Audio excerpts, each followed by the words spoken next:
This is Dr. West. Welcome to the Bible Answer Man, and hoping that this question might be a blessing to you. Welcome to Rafa's Bible Answer Man. This is Dr. Lee. Glad to have you with us. Hopefully, you've been coming back for more of our teaching. We can find some truth here for newcomers. Lord bless you. Glad to have you with us.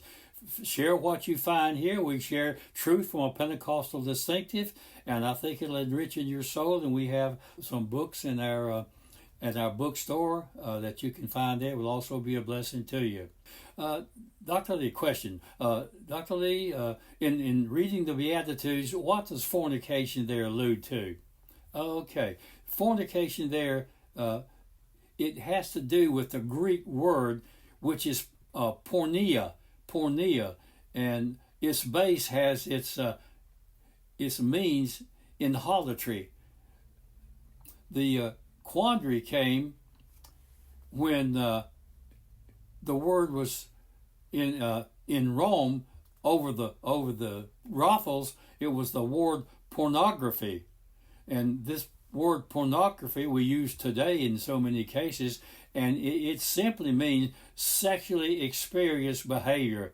In other words, if you go into a porno shop, you're going to buy everything. There's nothing there you're going to find that's going to be of God. And anybody partakes of a harlot, that's what you're going to be partaking of, and that's going to be a great sin, no matter under what guise it is. And if you deal in pornography, I didn't intend to say this, but that's an evil truth, and so many people, especially with the internet, are watching pornography. People get caught up in that because Rafa's view is at some point, if you stay with it too long, it's going to turn satanic and demonic on you, and you're going to start having very great problems. So if you're in that, get together with the Lord, get together with a prayer partner that can support you, and get out of that. Stop watching that stuff because it'll pollute your mind, and the more polluted your mind can get, the less God can speak to you. So in Rome, the word written over the brothel's door was porneia, and it just simply meant that anything. The word just meant anything. So you go in there and you could pretty much get anything you wanted in that sexual area. And of course, this was rife in the Roman Catholic, not the Roman Catholic, but the Roman Empire. They were into all type of evilness, boy and men relationship, homosexual relationships, pornography. And so by that, disease was very rampant also, even though Rome tried to be cleansing. There was no way you can do that when you're participating in that kind of activity. That's how a lot of the islands of the sea became decimated when the shipping finally got off the lanes and found some of the islands in the Pacific. They brought some of their sins with them in the form of syphilis and gonorrhea and those kind of things. And the people of the Pacific at starting out were very cordial with most of the sailors, but after a while they didn't want to have anything to do with the English people or the other ones for that matter, who came in. They didn't fare very well even to warfare.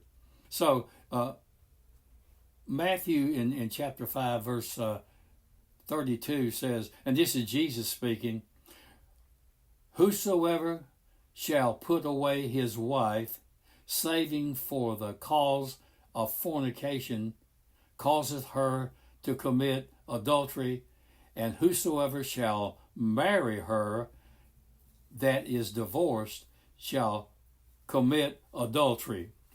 Now, of course, that's going to take some explaining because there's a lot of spur things that can get, if you take it at face value, it doesn't give the woman much latitude, but the woman does have latitude in the situation that I think God will honor that. She's not to live with a husband that will not take care of her in every fashion of way, even be willing to give his life for her. She could find at some point freedom from that. An abusive husband, if it's just nothing but mental abuse, that's bad enough. But if it turns physical, a woman's not enjoying to stay in that kind of thing. There's ways. I would suggest to you find yourself a good minister who can share the truth of what latitude is in being able to extricate yourself out of that situation if you're a wife. Is a wife to be in subjection? Yes, but she also has the right of self-preservation. So that's Rafa's thought on it. Good to have had you with us. Glad for those of you who tuned us again. Please come back again and again and again. For new ones coming with us, please join us again to some of these other Bible Answer Man. And we pray that they truly are blessing to you in information and revelation. This is Dr. Lee saying, see you next time. Lord bless you.